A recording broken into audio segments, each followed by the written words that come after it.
Hello you beautiful people, it is I, Agent Kerbal, and today we're back in Microsoft Flight Simulator, and we're currently looking at the Dash-8 Q400 Addon by Cat22 on Flightsim.to.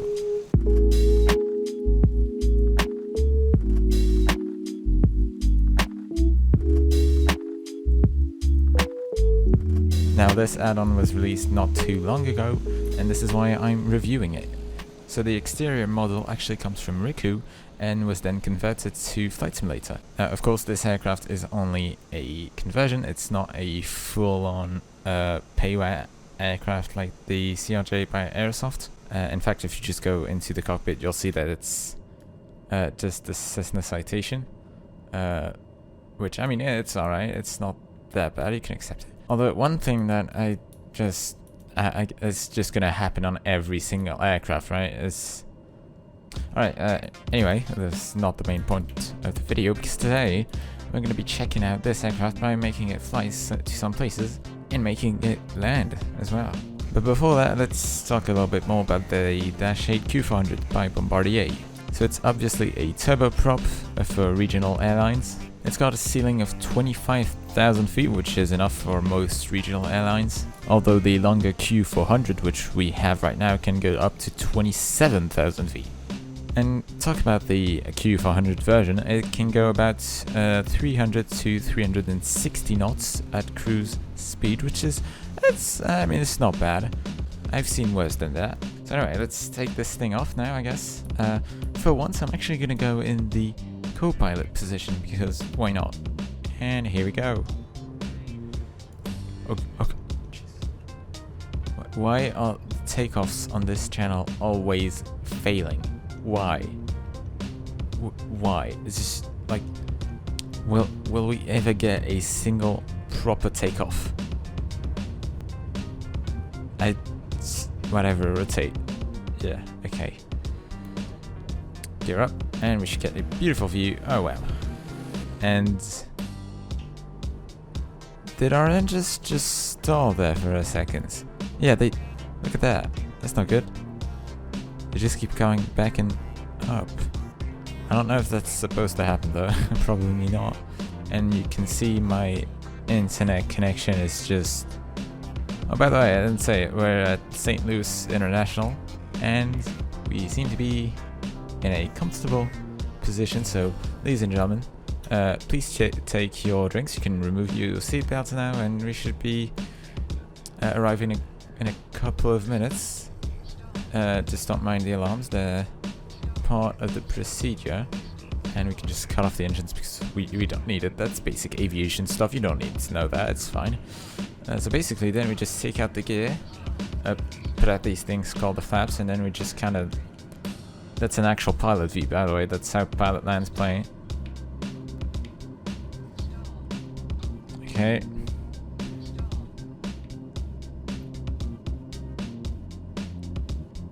Yes, I will ignore this message. Now, I could do a joke about Ryanair. Actually, you know what? Let's do it. Hey, look, guys, that's a Ryanair landing. Let's go. I think that was actually a little too soft. Oh, and we're drifting off the runway. Let's brake. We're down. Almost like if nothing had happened. Because it did. Nothing happens. It was all a dream.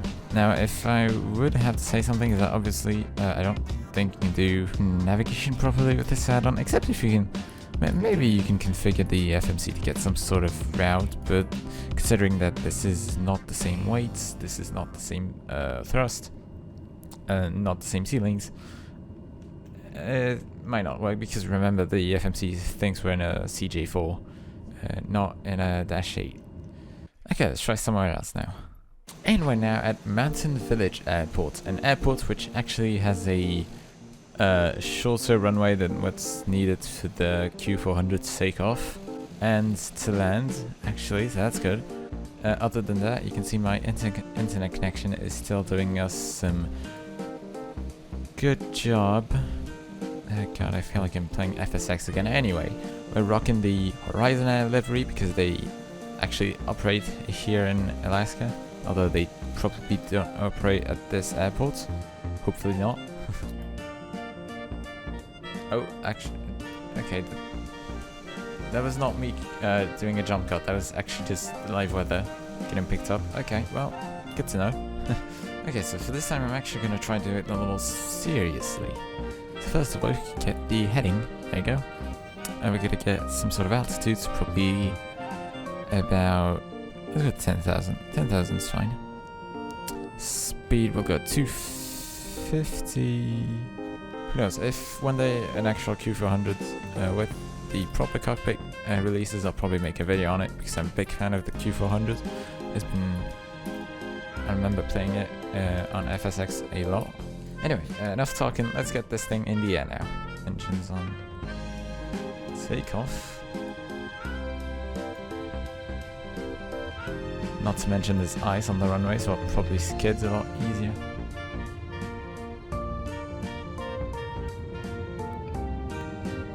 You see that? My engines are just...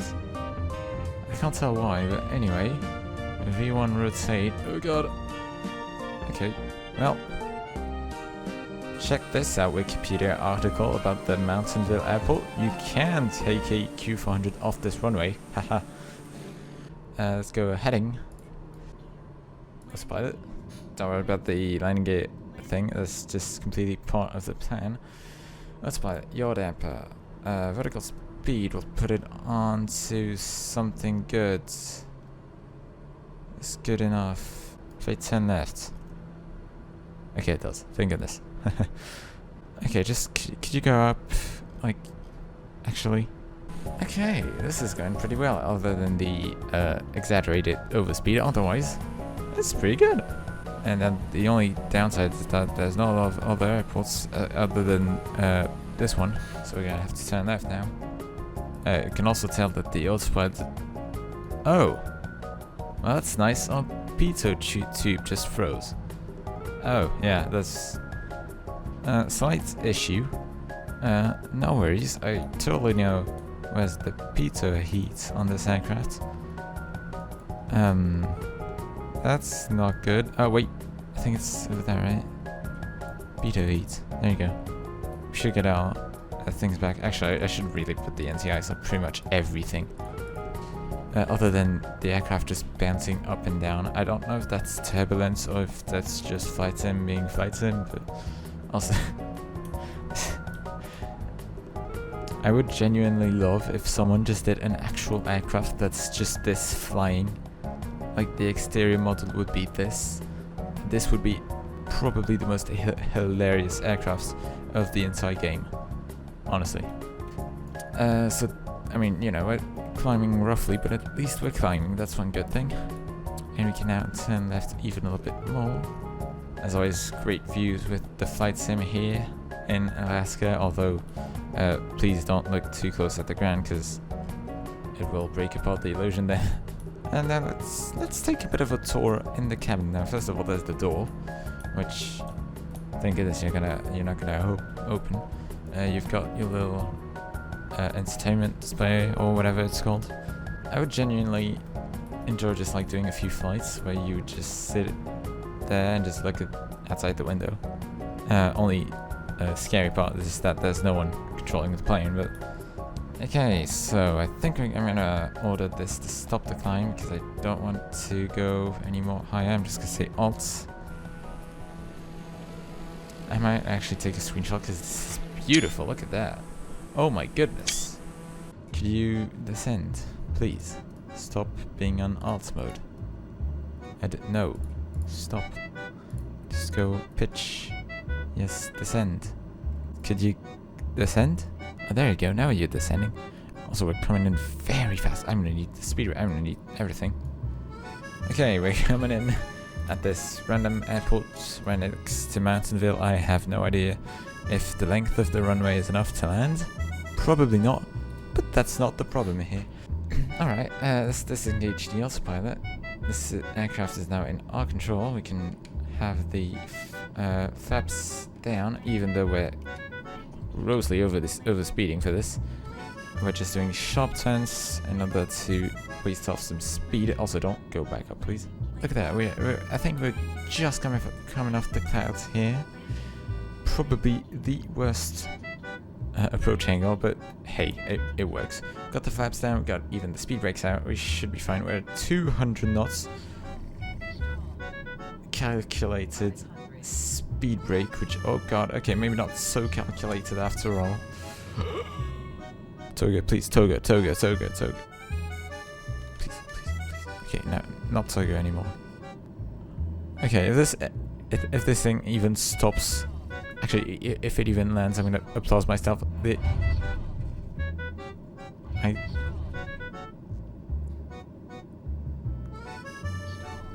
This is just depressing, innit? It wasn't even funny. It was just purely depressing. I'm actually gonna cheat. I'm gonna act like you saw nothing. About 120 knots. We're coming in. We're stable. Oh shit! Landing gear. Wait, did we not have the landing gear last time? No, we probably did. It was just the slew mode. Hopefully. Okay, come on. Land this thing. Okay, we don't have all the runway left now. Come on, just... Oh god. Well, at least it was sort of a landing. Okay, just... Oh, I know. Don't wait, hold on guys. I just need to change something in my settings. That was unfortunate. Alright. Idle. Problem solved now, and now we can just do... There you go, perfect. Alright, so we now just landed this beautiful aircraft out here in this airport. What airport is this actually? This is Papa Alpha Sierra Mike. Let's check this airport out. St. Mary's Airport in Alaska, obviously. I think, actually, what runway did we land on? I think we landed on 35, which is 1,831 meters, which is actually enough for this plane to land, so that's no problem. So yeah guys, thank you. Wait, yeah, that's a little bit better. So there you have it guys. Thank you for watching this video. It was a pretty interesting add-on. Hopefully if they make some sort of adjustment for the FMC, I might actually fly it. Also for the autopilot. This add-on is obviously one of many whom have been converted from FSX, and although some people find it bad, I find it pretty good. You know, it's making free add-ons for almost no work, although you do have to make some flight model changes because the flight model isn't the same in Flight Simulator 2020. And of course you can always have some liveries which are included in the add-on. You won't have to download them. In the meantime, this was Agent Kerbal. See you next time.